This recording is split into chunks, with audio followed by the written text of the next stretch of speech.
مخلصا هديا وحافظا وقائدا وناصرا ودليا وعينا حتى تصبحه أرضك طوعا وتمتعه فيها قليلا برحمتك يا أرحم الراحمين.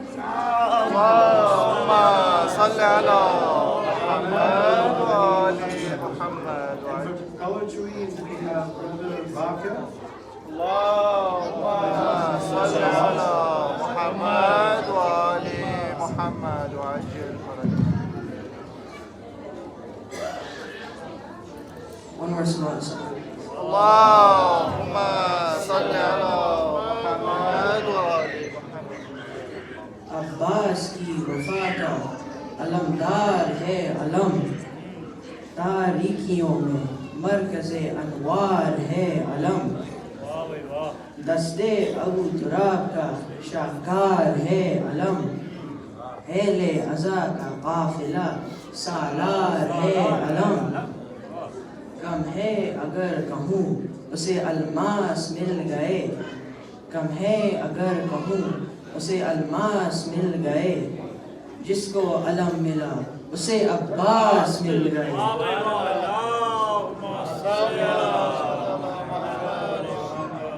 शजरा इसका फातह बद्रो हुनैन है, क़ल्बे रसूल पाक क़ये ज़ेबो ज़ैन है, मदहे सुकून क़ल्बे शहे मशरक़ैन है, अब्बास का अलम है अताए हुसैन है। तारा था एक जो रहे कामिल तक आ गया, तारा था एक जो रहे कामिल तक आ गया, और इसको देखता हुआ मंजिल तक आ गया।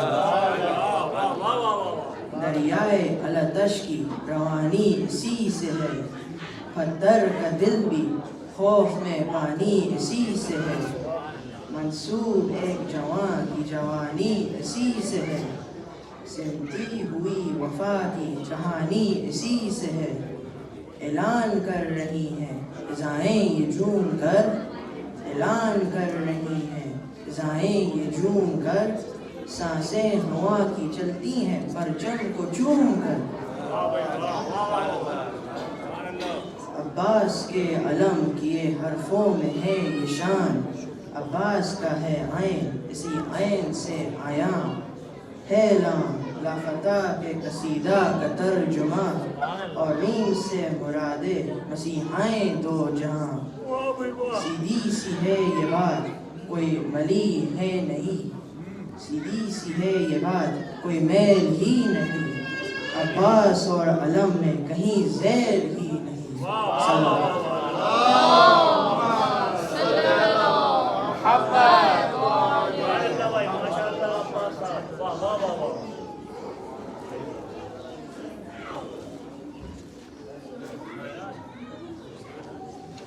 Now for poetry, we have Amir Ali. And welcome him with the salawat. Allahumma salli ala محمد وآل محمد.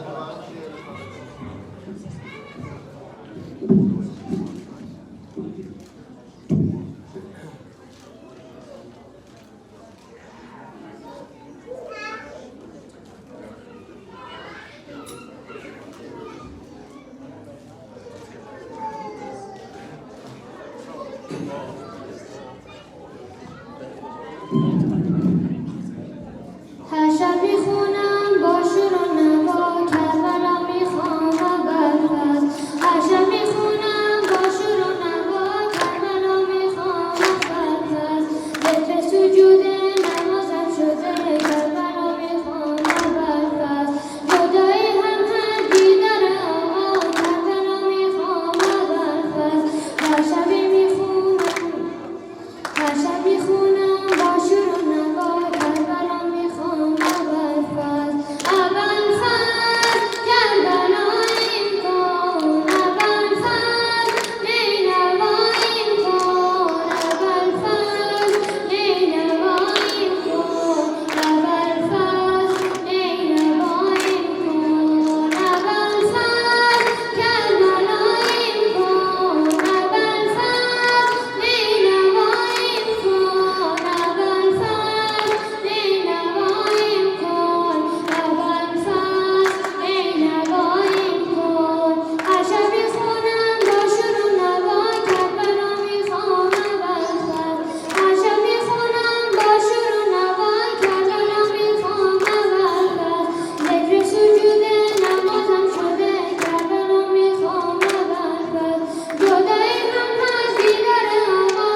محمد ما شاء الله.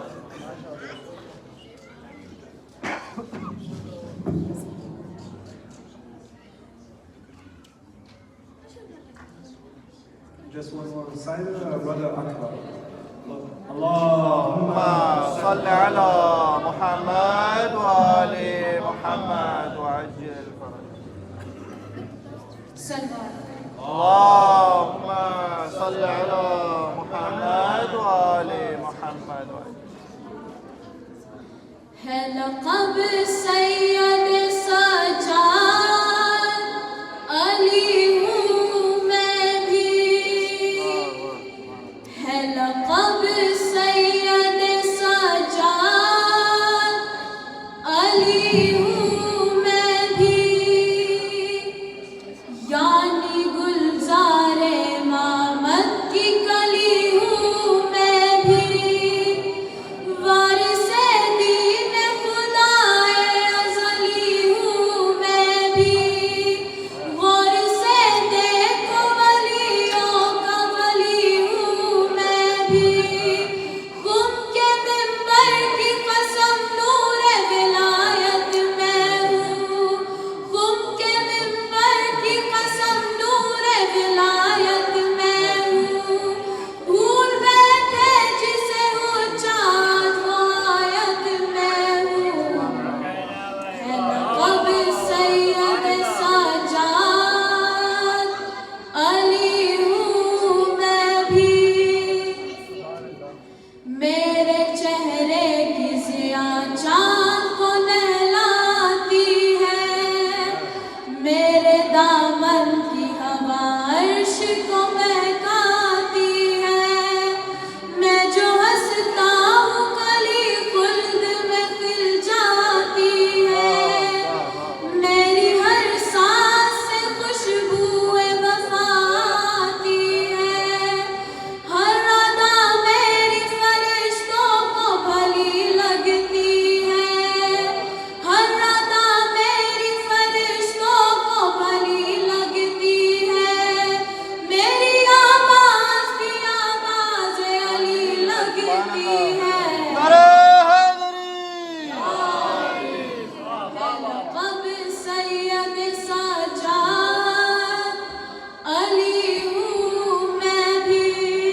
اللهم صل على محمد.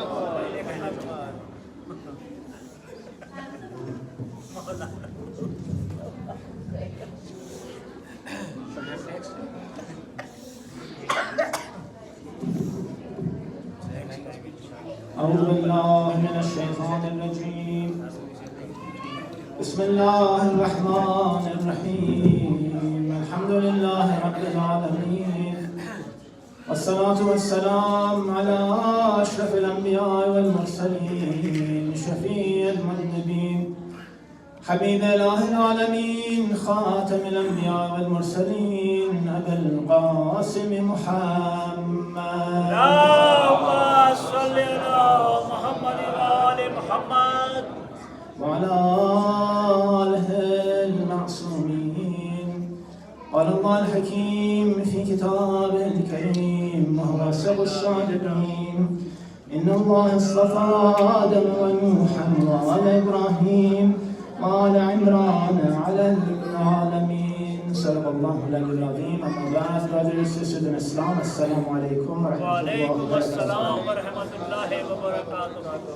Alhamdulillah, it's a great honor to be in the majlis of the Ahlul Bayt, particularly in the majlis for the commemoration of the wiladat of Abul Fadl Abbas alayhi salam and of Imam Zain al-Abidin, as a gesture of giving our congratulations to the Imam of our time. Let us begin with a salawat ala Muhammad wa ala اللهم Muhammad. صل على محمد وآل محمد. Abbas alayhi salam may not be amongst the ma'asumeen. He may not be amongst the a'imma, the imams of Ahlul Bayt, but when we look at what the imams of Ahlul Bayt say about him, this is when we realize his maqam, we realize his station. Everyone says when they recite the ziyarah for Imam Hussein alayhi salam, Ba'abi anta wa ummi ya Aba Abdullah. O Hussein, may my father and my mother be sacrificed for you. But on the day of Ashura, Hussein alayhi salam, for whom we say may we be sacrificed, our parents be sacrificed, when he approaches Abbas alayhi salam, he says, Binafsi and may Hussein be sacrificed for you, Ya Abul Fadl Abbas. Hussein is speaking to his brother in this way. There's a very beautiful narration from Imam Sajjad Zain al-Abidin alayhi salam. اللهم صل على محمد وآل محمد. It says that one of the children of Abbas alayhi salam walked into the room. When the Imam saw him, his eyes filled with tears, and he said, the father of this young man, his father will be the source of envy for all of the shuhada on Yawm al-Qiyamah. Every shaheed will envy Abbas on the Day of Judgment. This means that Hamza, Sayyid al-Shuhada, will envy Abbas.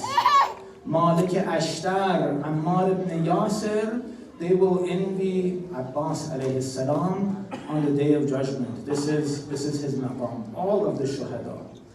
The Shuhada are people that everybody else is going to envy. The rest of the creatures will envy the Shuhada, but the Shuhada will envy Abbas alayhi salam. Imam Sadiq alayhi salam, in a narration, he mentions that Abbas alayhi salam had basira, that he had this enormous insight, that Abbas alayhi salam had true iman. His iman was tested and tested over again, and he passed with flying colors. Abbas had this true iman. Of course, Abbas was a true mujahid. The ziyarat of Abbas alayhi salam is written, or rather it is uttered by Imam Sadiq alayhi salam himself. So we know we have a lot of children of imams. A lot of them have shrines in different cities. I just learned that we have some of the children of the imams in Bahrain that I didn't know about. We have shrines in Bahrain. In Iran, we have a lot of shrines. In Iraq, there are a lot of shrines. But the majority of the ziyaras that you recite for these children of the imams, often the fourth generation, even second, third, fourth generations of the Imams are not written by Imams of Ahlul Bayt, even though their station may be very high. But their ziyarat is written perhaps by a scholar or written by one of their contemporaries. But the ziyarat of Abul Fazl Abbas alayhi salam is written or uttered rather by Imam Sadiq alayhi salam himself. So every word of it you can pay attention to and glean meaning from. In this ziyarat, the Imam says, Assalamu alayka ayyuha al-abdu salih al-muti'u lillah wa li rasulihi wa li amir al-mu'mineen wa lil Hasan wal Husayn alayhi salam. That Abbas was a abd as-salih. And when Imam Sadiq is using this term, this is the same abd as-salih that we say salam to when we are performing our salat. In our tashahhud and then afterward our salam, we say Assalamu alayna ibadillah as-salihin. That ibadillah as-salihin is the same abd as-salih that Imam Sadiq alayhi salam is saying. So this means that in our salat 5 times a day, we are saying salams to Abul Fazl Abbas alayhi salam based on this narration from Imam Sadiq alayhi salam. Abbas is 20 years younger than Imam Hussein. This means that during the event of Karbala, when he becomes shaheed, he's only 36 years old. He's a very young man, 36 years of age. al-Baneen, the mother of Abbas alayhi salam, it's interesting to know that she is the primary person who raises the 4 sons, because Amir al-Mu'mineen becomes shaheed when Abul Fazl is 16 years old, and he's the older of the other children. So the other sons are much younger than Abbas, so al-Baneen is raising them after Amir al-Mu'mineen has become shaheed already. So this tells you about the station that she has, that the adab and the wafa that she teaches Abbas and her other sons. Marhum Mamaqani rahmatullah alayh, he says toward the end of his books, the Kitab al-Rijal, that if you want to know the station of al-Baneen, then there's only one sentence that is sufficient for knowing her maqam and knowing the level of ma'rifah that she had for the Ahlul Bayt. And this sentence is that famous one when they come back from Karbala and the poet is reciting Marziyah for everybody who's returning from Karbala. And when he sees al-Baneen, he pays her respect by reciting for every one of her sons. And al-Baneen tells him, she tells him in a state of rage, she's upset. I don't want you to say anything about my sons. Forget about my sons. أولادي ومن تحت الخضراء كلهم بفداء أبي عبد الله الحسين. May my sons and everything that is under the sky be sacrificed for Hussein alayhi salam. This is the level of maqam that this lady had. I want to mention, before saying a narration from Imam Zain al-Abidin alayhi salam, just a few characteristics of Abbas that really stand out, that we can take lessons from with the salawat ala Muhammad wa ala Muhammad. Allahumma salli ala Muhammad wa ala Muhammad. The first attribute that stands out with Abbas alayhi salam is his adab, is the manners, the etiquette that he displayed, particularly before his Imam. This adab is something that is very important and topical for our societies today, for our communities today. There's etiquette for the different places that you're in, etiquette for the different people that you interact with. So we can really learn a lot from the narrations we have and from the personality of Abbas alayhi salam. Amir al-Mu'mineen, he has a narration where he says if a father wants to leave something with his children, the best thing is not that wealth and that inheritance and to leave them a house or leave them a property. The best thing that a father can leave for their sons or for their children in general is that adab that they can take with them. that adab will go much further than anything else. In fact, Imam Sadiq alayhi salam says, Allahumma salli ala Muhammad wa ali Muhammad. that if you were to know that you were alive for only 2 days, yawmain, only 2 days you have to live, spend one of those days acquiring adab, learning manners, and then the second day you would be able to act upon that adab. If you only had 2 days, you spend an entire that day learning how to have adab. This is how important this adab and this etiquette is. Ayatollah Karimi Jahrumi, who is the son-in-law of Ayatollah Safi, like the Grand Ayatollah Safi, he has a book called Adab. It's a very good book. Some time ago, Brother Ali was asking to recommend books, and unfortunately I didn't have any books to recommend in English, so Darsalan took care of that portion of it.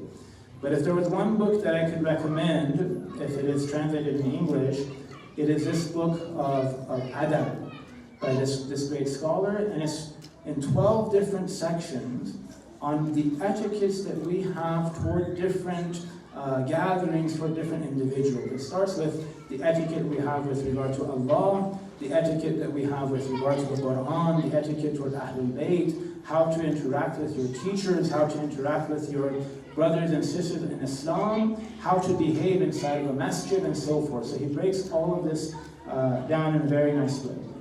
There's another book by Aghay Ashtiani that's called Adab Islami. This is also a good book on adab. It used to be 3 separate volumes, and these 3 separate volumes are now combined. But you had one volume regarding the adab toward Allah subhanahu wa ta'ala. You had one volume, adab in business.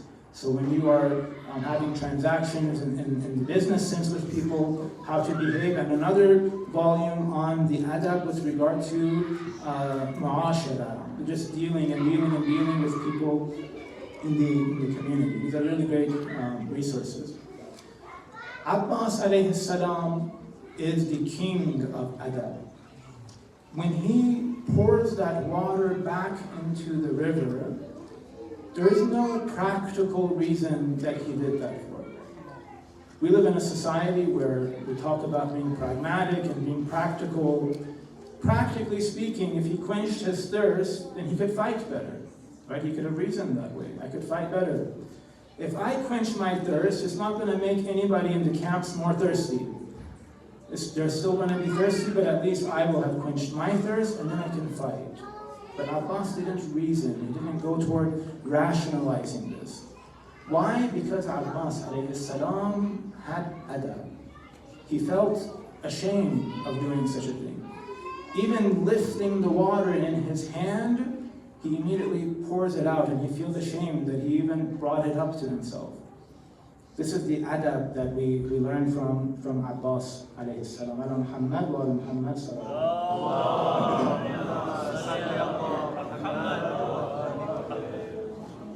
There is an Egyptian scholar, he's passed away many years now, but by the name Abdul Fattah Abdul Marzouk, rahmatullah alayh, he wrote a book about Amir al-Mu'mineen alayhi salam. It's a book called Al-Imam Al-Ali Amir al-Mu'mineen. And this book made a lot of waves when it came out. I believe it was in the 70s when he wrote this. And because of it, he lost his seat at Al-Azhar and he couldn't teach there anymore. And all of the Shia were celebrating him, and in Iran they made his book the book of the year, and they invited him to go to Iran. And when he was in Iran, Ayatollah Ha'iri met with him. And Ayatollah Ha'iri asked him one question. He said, you've done all this research about Amir al-Mu'mineen, about Imam Ali alayhi salam. Are there any narrations that Ali alayhi salam had a sermon, that gave anybody advice, that he had a hadith from him during the time of Rasulullah? After Rasulullah, we know that all of Nahjul Balagha is after Rasulullah. Is there anything from Ali alayhi salam during the time of the Prophet? And this scholar, he thinks about it and he said, I can't think of a single instance where there's a sermon or a speech or anything from Amir al-Mu'mineen during the lifetime of Rasulullah. He says, do you know why? This is because while Rasulullah was alive, Ali was invisible.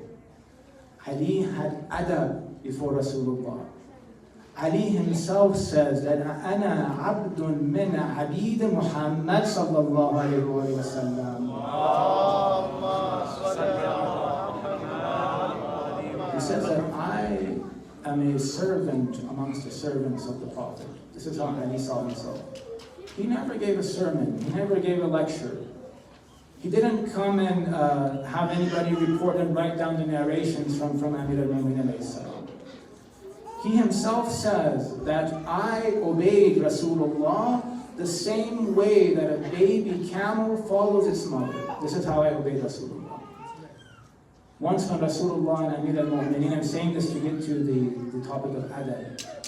Rasulullah and Amir al-Mu'minin are traveling. Ali is walking behind Rasulullah the entire time. Rasulullah turns around and it's the desert floor, and he looks and he sees there's only one set of footprints. So Rasulullah, he jokes with Amir al-Mu'mineen, don't you have footprints? In our terms, are you hovering over the sand this whole time? And Ali alayhi salam said, Ya Rasulullah, I want to follow you as closely as possible. Everywhere that you place your foot, I place my foot exactly in that same spot. This is the adab that Ali had. He was invisible during the time of Rasulullah. And so when we look at Abbas alayhi salam, we see that the first 16 years is during the lifetime of his father, Amir al-Mu'mineen. Then 10 years is the imamat of Imam Mushtaba alayhi salam. And then the last 10 years is during the imamat of Abu Abdullah alayhi salam. And so you don't have Abbas expressing opinions, Abbas giving sermons or lectures or anything like that. Even though the Imams of Ahlul Bayt tell us that he had this enormous basira, that Abbas was on the level of Thiqaha. He could have taught everybody, he could have taught an entire nation. But he was invisible during the time of Ahlul Bayt. In fact, if it were not for Karbala, it is not likely that we would know very much at all about Abbas alayhi salam. When Imam Hussein was headed toward Karbala, you have other companions give their opinions about what Imam Hussein should or should not do. Good companions. Jabir ibn Abdullah Ansari, rahmatullah alayhi, great companion. But he disagrees with Imam Hussein about going to Karbala. Ya Hussein, you shouldn't go there. Nothing good is going to come out of this. You have Ibn Abbas, he tells Abu Abdullah that you should go to Yemen instead.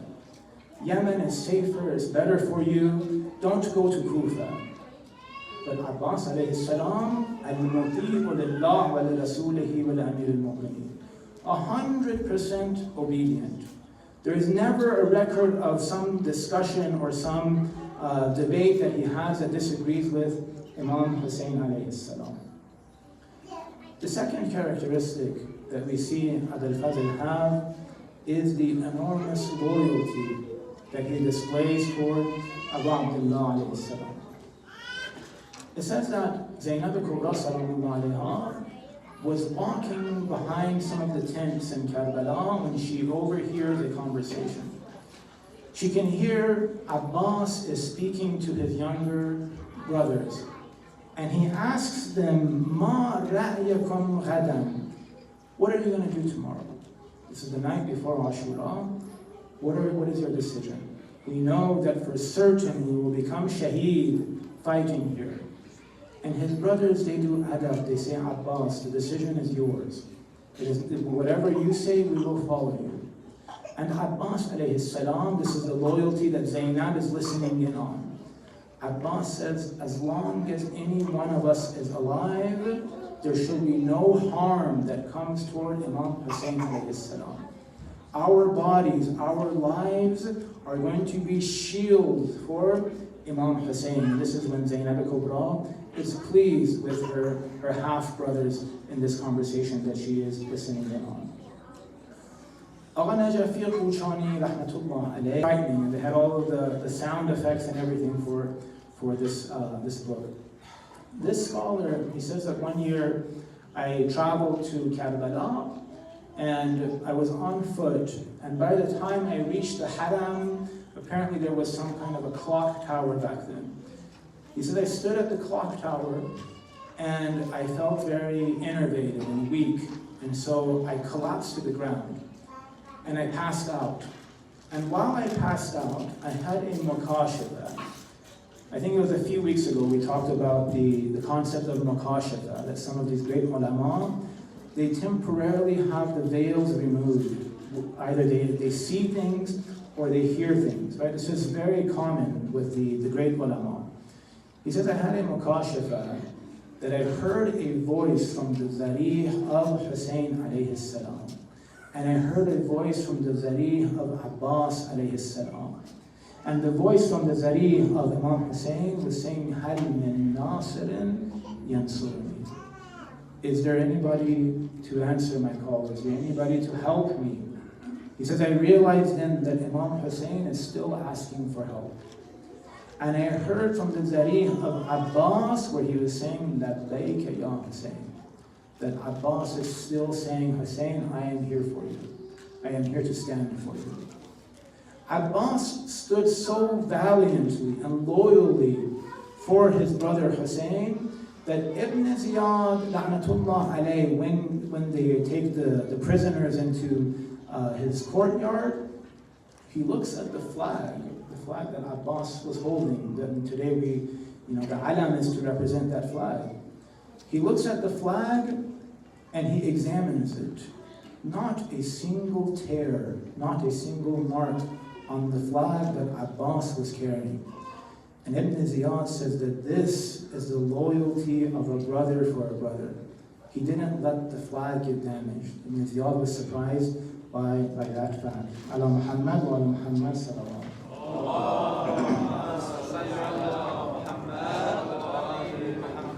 So it is for these reasons and others that on the Day of Judgment, the Shuhada will envy Abul Fazl Abbas. Of course, the event of Karbala was a major blow for the numbers of the mu'mineen. The best of companions, the most loyal of companions, the most knowledgeable of companions became shaheed in Karbala.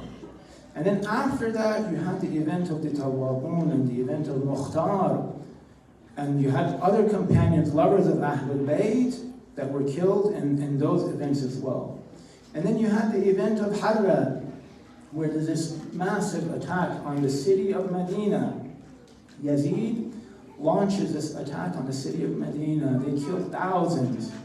In fact, Yazid, he tells his soldiers, he says, I'll give you several days to do whatever you wish to do in the city of Medina. You can kill, you can plunder, you can do anything you want. He gives them free range on the city of Medina, and the city was devastated for generations because of what happened. Of course, Yazid is going to die just a year and a half or so after this event. And then his son Muawiyah is not going to accept the rule for very long. And then Marwan is going to die very young as well. And then Abdul Malik Marwan, la'natullah alayh, is going to be the Khalifa for the majority of the life of Imam Zayn al-Abidin alayhi afdal salatu was-salam.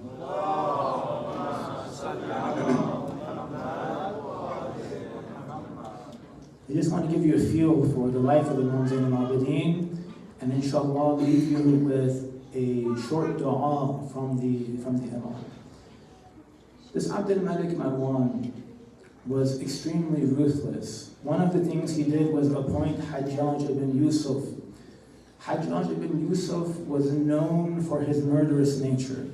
In fact, this Abdul Malik says about Hajjaj ibn Yusuf, jokingly, he says that if all of the wretched rulers of all of history were placed on one side of the scale, and Hajjaj ibn Yusuf was placed on the other, Hajjaj would outweigh them all of them combined. This is how ruthless Hajjaj is. Hajjaj kills thousands of the followers of Amir al-Mu'mineen, thousands of the lovers of Ahlul Bayt. Think of the fact that Karbala has happened, the attack on Medina has happened. Mukhtar's revolution has happened, the Tawabin has happened, Hajjaj is killing thousands of Shia. And they would say that, this Abdul Malik Marwan, he would say that when I was eating food and I saw the Shia being killed in front of me, I realized that I enjoy eating my food even more like that. And this is how ruthless these people were. Imam Zayn al-Abidin is living in a time like this. Utter ruthlessness. Imam cannot teach, he cannot preach, he cannot openly talk about anything. In fact, for the 30-some years of his imamah, he's living in the outskirts of Medina, not in the center of the city of Medina. The imam is living a very, very quiet life. And the only tools that are available for him are his ibadah, the way that he worships Allah subhanahu wa ta'ala. So he's going to be called Sajjad and Zayn al-Abidin, because this is the only exposure that people have, as they look at how beautiful his ibadah is. They look at how beautiful his recitation of the Quran is. They say the voice of Imam Zayn al-Abidin was extraordinary. In fact, one of his companions, and this is a really interesting story about how people came to know Imam Zayn al-Abidin, because it was so difficult for the Imam to be open about anything. It says that Abu Hamza Thumali, this famous dua that we read in the month of Ramadan during suhoor time, is from this companion of Imam Zayn al-Abidin. Abu Hamza says that I was in the masjid in Medina and I saw a man praying. He was doing his salah. He would do 2 rakat here, then he would go do 2 rakat over there, and he was moving around. His worshipping was so beautiful that I got up from this side of the room and I went and sat down beside him just to watch him, just to listen to him perform his salah. When he would get up and go to the other side of the room, I also would get up and I would go sit beside him, again, just to listen. After he left, I asked people, I said, who was this? And then they introduced me to him. They said, this is Ali ibn al-Hussein. And that's when I realized that this is from the household of the Messenger of Allah. He says that when Imam Zayn al-Abidin would say his takbiratul ihram in the beginning of the salah, Allahu Akbar, he says his takbiratul ihram had so much sincerity in it that every time he would say it, the hair on the back of my arm would come to a stand. It was so incredible. Just the takbir of Imam Zayn al-Abidin. Their relationship grows over time, so much so that Imam Zayn al-Abidin, he began to take Abu Hamza along with Imam Baqir alayhi salam to the grave of Amir al-Mu'mineen that nobody knew about. Nobody knew where Amir al-Mu'mineen was buried at this time. For 100 years, nobody knew where Ali was buried, but Imam Zayn al-Abidin, he would take Imam Baqir and he would take some of his close companions to visit the grave of Amir al-Mu'mineen alayhi salam. There's a very nice dua in Sahifa Sajjadiyya. It's dua number 27, and it's called Dua li-Ahl al-Thughur. This dua, I'm mentioning it to you because I think it is timely with what's going on in the world in our time. This dua is for the protectors of the borders of Islam. Today, if you ask the ulama where the borders of Islam are, they say that the boundaries between Islam and Kufr today is in Palestine, is in Palestine. The boundaries between Islam and Kufr is in Gaza at this moment in time. And sometimes, the Shia will ask questions, but brothers, some of these people are nasibi in this region. Some of these people express their animosity towards Shia. How are we supposed to react toward that? Aside from the fact that many of these people have grown in their sincerity and their kindness toward the Ahlul Bayt, aside from that, we can look at the seerah of Imam Zayn al-Abidin alayhi salam, who's living in the time of Abdul Malik Marwan, during the time of Banu Umayyah. They're holding the flag of Islam, but what Islam is Banu Umayyah representing? In spite of all of the problems with Banu Umayyah, When it comes to the soldiers who are protecting Islam and the borders of Islam, Imam Zayn al-Abidin salam has this dua, Ahl al-Thughur, dua number 27 in Sahifa Sajjadiyya. Just one passage of it. It says, Allahumma salli ala Muhammadin wa alihi. He begins very often with this salawat. This was one of the ways of tabyin that Imam Sajjad had. One of the ways of clarifying the station of Ahlul Bayt was to teach people to say the zikr of salawat ala Muhammad wa ala Muhammad.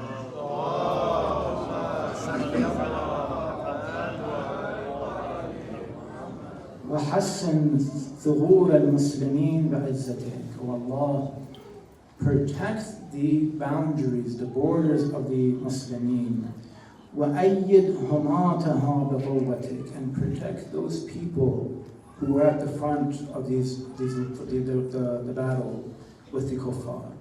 The border of Islam, even during the time of Banu Umayyah, is that important, that Imam Zayn al-Abidin is praying for the soldiers of Banu Umayyah because they represent Islam. And he prays for their unity, he prays for their victory, he prays for them to have good arms, to be able to take up arms against their enemies.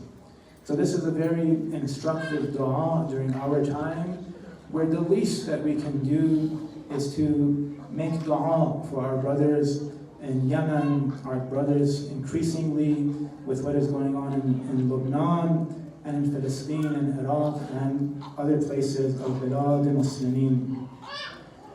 Ya Abbas Hassan, Ya Ali ibn al-Husayn, Ya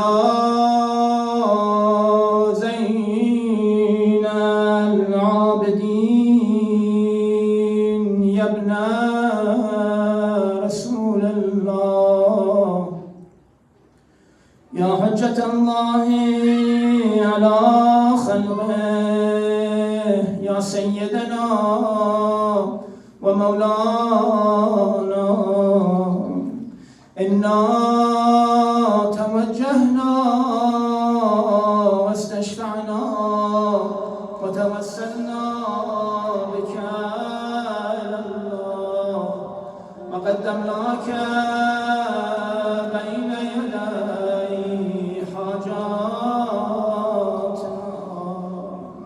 Let's take our hearts to Baqi, to Medina, and recite all together. Ya wajihan inda Allah, ishfa' lana inda Allah. Ya wajihan inda Allah, ishfa' lana. نسألك اللهم وندعوك باسمك العظيم الأعظم بدم المقتول بكربلاء يا الله يا الله يا الله يا الله يا الله. اللهم اغفر لوالدينا ولوالدي والدينا وارحم موتانا واغفر ذنوبنا واستر عيوبنا وانصر اخواننا المسلمين واحفظ قائدنا وعجل لفرج مولانا صاحب الزمان. اللهم صل على محمد وعلى آل محمد.